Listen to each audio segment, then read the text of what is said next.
Hi there. Firstly, apologies for the mess. I'm just in the middle of a move in here, so I haven't had a chance to unpack everything, nor do I have quite the ability to do a better lighting setup than this right now. So it's kind of a little bit of a janky one, but hopefully you'll bear with that for the course of this video. Um, Just want to do this quick video to talk about a new app, an iPhone app from Dehancer. If you've been following me for a while, you probably know that I've done quite a bit of work with them. I've done a few videos on their DaVinci Resolve plugin before. If you don't know what they are, it's basically a film emulation plugin, sort of similar to kind of like a Film Convert or a Magic Bullet. But what I think kind of separates Dehancer from the rest is the amount of R&D that they've put into their film stocks, and there's millions of them, not literally, but there's a lot of them to choose from. And so you can pretty much go in and choose from a variety of photo stocks and video stocks, motion picture film stocks, things like that. But they've also put in a incredible amount of effort into the actual science of these stocks. I've seen pictures from their lab, or they're forensically scanning what the grain structure is, how each film stock reacts to different colors under different lighting scenarios. And so rather than it just being kind of a toss-on filter, they really have put the effort in to make these as organic and lifelike as possible, so that they are kind of built into the footage more so than just being a drop-on filter. And there's a ton of variables, lots of customization in both the Dehancer DaVinci Resolve plugin and the iPhone app. So just real quick, if you are interested in getting the plugin for desktop for editing in a nonlinear editor, I do have a discount code in the description for 10% off. That is code Postromo. So you just put that in on their website, and you can get 10% off on any of the purchases that you make there. But what I'm going to talk about today is the Dehancer iPhone app, which is something that they reached out to me about this summer. I was away. I was away for 3.5 months shooting a movie in 13 different countries. And they reached out to me and basically said, hey, we've got this new app coming out for iPhones, and it's basically going to be like our NLE editor, but it's going to be, iOS. And so that really piqued my attention immediately, because I was shooting a lot of my summer on a film camera, on a Minolta.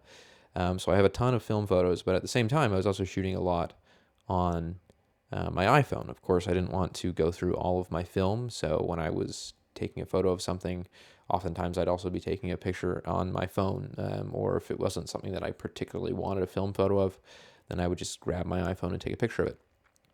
And I've often kind of hesitated to post pictures from my phone, not because I think that cameras on iPhones or most smartphones these days are bad. They're very much not.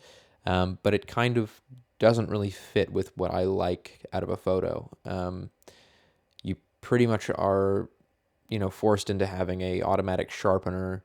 I don't really love the way that the iPhone, at least my iPhone, handles like high contrast images and kind of puts this HDR filter on it, which I find often just winds up blowing out highlights and really sinking shadows. It doesn't really have the detail that you kind of look for when you're looking for HDR.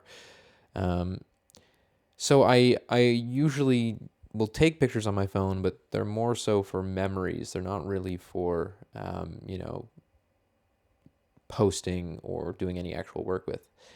And so I was really curious to try out the Dehancer app, because to me that was something that, if it worked well, would actually make me want to use a iPhone camera more. And I was really pleasantly surprised with it. It honestly really surprised me how well this not only matches iPhone photos to the film stocks that they're supposed to represent, but also at the same time, completely blew me away in the way that you can, transform an iPhone photo like you're doing work in Lightroom or Photoshop. Um, and so the reason that I wanted to do this video was just because I think that it's something that a lot of people are interested in. A lot of people like that kind of film look these days. So to be able to take these pictures on your iPhone and then just import them into the app that's directly on your phone, and take 2 minutes to either throw on one of the presets, the built-in presets, or to customize your own. That's something that's really exciting. One thing also to add is that there are a bunch of presets done by creators on YouTube that are built into the app. So when you download it, they're there. I have one that's built in there. You just have to scroll through all of the presets and you'll eventually find mine. But there's a ton of them in there, and there's some really cool ones. So let's take a look at what the app is really like, the pictures that I want to edit today. And so what I thought I would do is kind of edit pictures alongside the pictures I have from my summer, and you can kind of see how closely I can match those pictures. So this first picture is one that I used on my Instagram reel. If you saw the Instagram reel from Dehancer. But I want to go into a little bit more depth because obviously those are limited in time, and so I can actually kind of talk about it. But you can see here I've got all of these different presets from different creators. So if you want to do this one, it's very colorful, kind of a little bit of a bluish hue there. This is mine. So I based this one off of a lot of the footage that I had been shooting overseas. And so now not only can I just take that preset, but I can actually go in and adjust the exposure. So I can, if I want it to be a little bit lighter or darker, I can change the contrast. I can change the saturation. So let's bring that down maybe a little bit like that. I can change the color density of the image so it's kind of deeper colors, richer colors.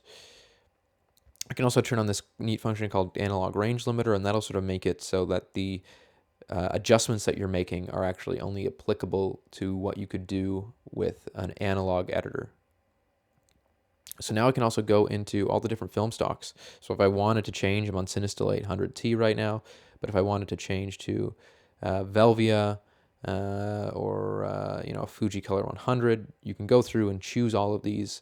They're really, really variable, and there's a ton of them, as you can see in the app.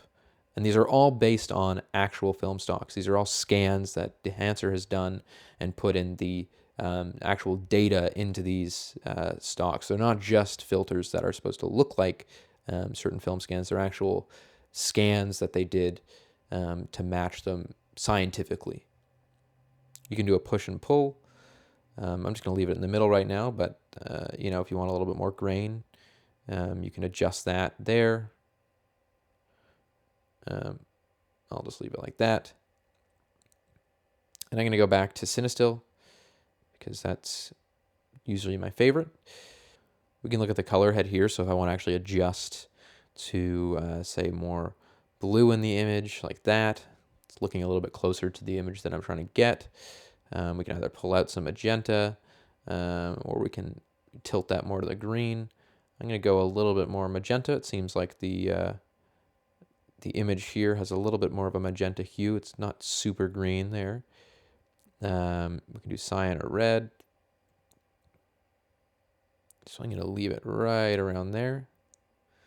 And then, of course, you can do preserve exposure. So this is just basically keeping the exposure exactly where it is. If you were to do a lot of color changes that are altering exposure, but you don't want to alter that exposure, you just want the color change to be in there, you can do that. And you can see, now I just export it and just save it to photos. And you can see how similar these two images are looking. So the next image I'm going to do is this picture of the Saqqara Pyramid in Cairo. The first one was from Thailand. This one will be from Egypt. So this one is going to be a little bit tougher for the iPhone to match up because film, of course, handles high brightness really well. It handles overexposure really well. Usually you can pull back information. In a film photo, the dynamic range is quite impressive on film. So I'm going to go and find my preset again. Here it is. But I actually see right here that this one by Tatiana Hopper seems to be a little bit more accurate. So maybe we'll start with that one. And then I can go in and I can edit. So I'm going to bring down the exposure just slightly, Let's bring up the contrast. No, we'll leave it around where it was. I'm just gonna play with all these, see kind of what looks more accurate. The saturation was good there. Color density. I'm gonna bring that down just a bit. Let's see. I'm gonna turn off the analog range limiter, I think. Let's go to the color head. I'm going to twist that over just a bit more like that. And you can see already how similar these images are looking. I think it's actually really, really incredible how much of that kind of digital, sharpened, really, really high contrast iPhone photo look you can pull out immediately with just a few steps in the app. So let's see, I'm going to push a little bit of magenta in there, I think, or maybe a little bit. Yeah, let's do a little bit of magenta. Let's see what happens if we do this, play around with this. No, I'm going to probably leave that one just right in the middle.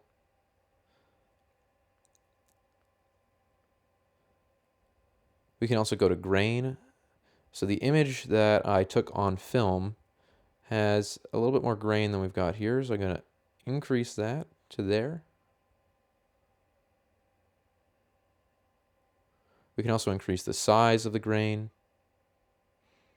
the resolution of the grain. So that's basically how much the grain is softening the image. So if I want to make it a really, really sharp, I want to retain all the sharpness, I'm going to put the resolution up there to 100 because that will make it a little bit more. It'll have less of an effect on the image, the grain softness. But if I want it to be really soft, sort of like a smaller film gauge, like a 16 millimeter, I can pull that down. But let's leave it around there. 59 is pretty good. And then, of course, we can go into shadows, midtones, and highlights and adjust those as they would. There's not a lot of shadow in this, but I'll increase that a little bit more. We can go to halation. There's not really going to be anywhere in this photo that halation is going to really show up, but halation is a really good effect to, I think, put on an iPhone photo. It kind of makes the highlights a little bit nicer, warms them up, kind of adds that extra step of authenticity. We can go into bloom, and you can see that, again, there's not really any peaking highlights here, so it's not really going to do much in this photo. But that'll basically just soften those highlights out and make it less of a harsh step from something that's like really overexposed or peaked to something that's a little bit more organic looking. And I think I'm pretty happy with that. I'm going to save that one to photos too. We can take a look at how they compare. All right, and now for my last one, we're going to do a black and white photo. We're going to see how I can, this is a picture from Aosta in Italy. And so I'm going to go through, I'm going to see immediately how are these presets doing with the black and white, how accurate the image I have there. Of course, this is not an exact match image-wise, but it's just down the road there where the film image was taken. So we've got that one. These are all pretty dark, but again, I can always adjust that. So let's do the first one here. And then I'm going to adjust that exposure. So bring that exposure up. It looks like it was about there in the picture that I've got on 35 millimeter. Of course, we want our saturation at 0. Okay, and let's go to the expand.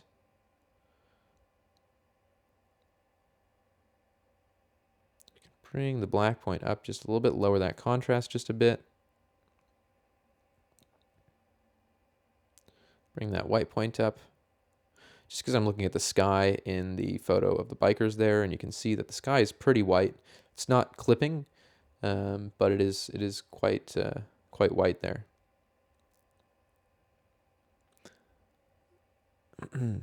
Color head won't do much here. So first we can skip through the color head. That's not going to do much in a black and white photo. It will actually adjust some of the luminance, but again, that preserve exposure, that kind of shows you more of what that preserve exposure is doing, because the luminance is actually affected by color, and that exposure can shift. Of course, if you're making something more saturated, often it's actually going to deepen and darken that color. So that's kind of where the preserve exposure comes in, and you can actually notice that, weirdly enough, a lot more in a black and white image. Film grain, I'm going to boost that way up. It was quite low on that preset. So I'm going to bring it up to about there. I'm going to bring up the size because, of course, it's a 35 millimeter frame, so it's not super fine. I can zoom in here to kind of get a better look at what I'm doing. And there we go. Now you can see sort of where the halation, of course, this is black and white, so you're not going to get any of that warm color from the halation. We can sort of take a look at how the bloom, you can see on the road there, that's where the bloom's coming in. I'm not seeing a ton of bloom in the 35 millimeter photo, so I'm actually going to turn that off. And I think this is pretty accurate. I might bring the blacks down just a bit. Let's go for like that. And I'm going to say holding that up to the computer looks pretty accurate to me. So I'm going to export that. I'm going to save that to photos. And if we go through all of these pictures individually now, I mean, again, I think it pretty much speaks for itself to see how accurate these photos are. The app does its job really, really well. I think that's the bottom line, is that if you want to get a film look on an iPhone photo, this is the closest I've seen any app coming to do that. Of course, Instagram has things like grain and color filters built in, but as I said earlier, this is a lot more than just color filters. These are forensically crafted film stock emulations.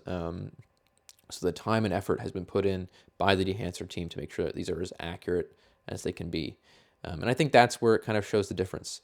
The fact that it took me maybe 2 or 3 minutes per photo to get a really, really accurate color profile into this film look that matches real film that well, I think speaks for itself. And if you're a film photographer who really likes to take pictures and doesn't always have their camera on them and has a lot of photos on their phone that they want to, maybe make look a little bit more like film, then this is a great app for you. If you're just a amateur photographer who takes a lot of pictures on their phone and you want to add a little bit more life to your photo, you want to soften them up and kind of strip down that digital, and you want to kind of strip down that digital garishness, then that's also a great app for you. I know that I'll be using it a ton. Again, it's available now on the iPhone App Store, so you can go and get it. I'll have a link in the description for that. And that's pretty much it. Dehancer is usually really good at answering questions, so if you have any questions, please post them in the comments. I'll answer as many as I can, and Dehancer will likely also answer them as well. I can send off questions to them. If you want to know any more about the process, Dehancer has some really great blog posts on their website about their actual scientific process behind making these emulation processes. So you can go there. I'll have those links in the description as well. But yeah, I hope that you guys enjoyed the video, and I will see you next time.